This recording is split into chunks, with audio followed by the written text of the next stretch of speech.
For us, this is the way that the referendum's going to be won.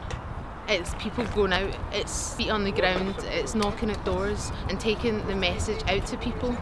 The mass canvass is part of that, talking to people on their doorstep, going out and knocking doors and, you know, trying to spread the message. We're battling what I think is a heavily biased media, and the only way to get the message out to people is to go and speak to them. The Radical Independence campaign, it was lots of different groups of people, but we all had a particular thing in common, and that was, you know, we were a broad range of socialists, but our connection with each other was mostly the anti-war movement against the war in Iraq in 2003. We decided that we needed some kind of campaign vehicle to go out and convince as many people as possible that an independent Scotland wasn't about the nation state, it wasn't about a saltire, it wasn't about the SNP, but it was an argument that we wanted to make about social justice and possibilities for change. I think people understand that it's the only way to win. I think people really know that it's the only way to convince people, you know, and I've met so many people who a year ago were definitely no voters. I'm thrilled. I had every expectation there would be a lot of people turning up today, but to actually see the people today, there. the Radical Indie called a national mass canvass event. So, as far as I know, there are 40, possibly more, of these canvassing events around the country. We obviously want the yes vote and we want to persuade people to vote yes, but we also want to be aware of what it is that people are thinking at the moment. To be 10 is absolutely, I couldn't countenance anything else. So they will be somewhere on that scale. This is an area of social deprivation, and somewhere that when we've been down before, we've discovered a lot of people aren't registered to vote. But there is another really important reason.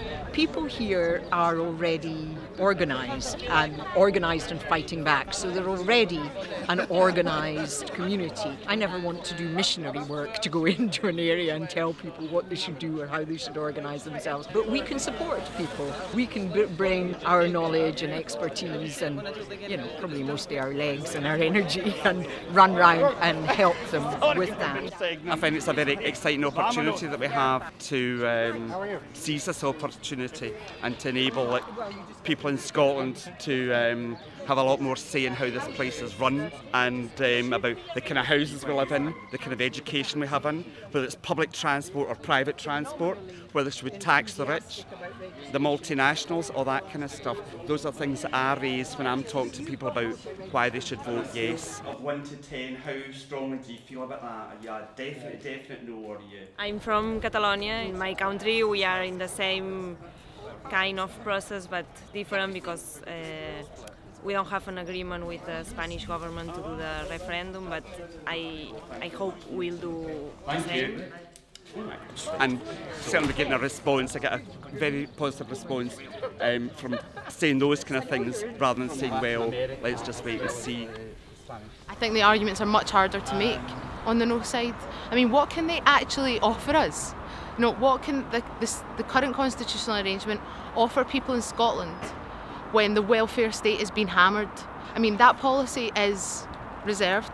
If, you know, a coalition of Labour, Tories and Lib Dems are promising that Scotland will get more powers, well, I'm not holding my breath because I've heard successive Westminster governments promise things. I think the only options that are on the table are the options that are on the ballot paper, and it's yes or no.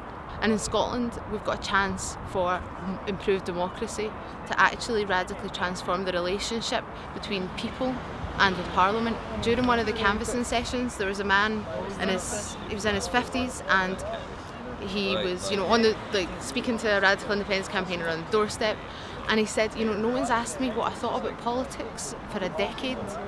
That's shameful. That's absolutely shameful. That the way that the political system works just now asks people to go to a ballot box and put an X next to a party and then not think about it. Not think about it until the next election. Well, in the Radical Independence campaign, we want to change that relationship and to put people right at the heart of what it means to be political and what it means to make politics happen.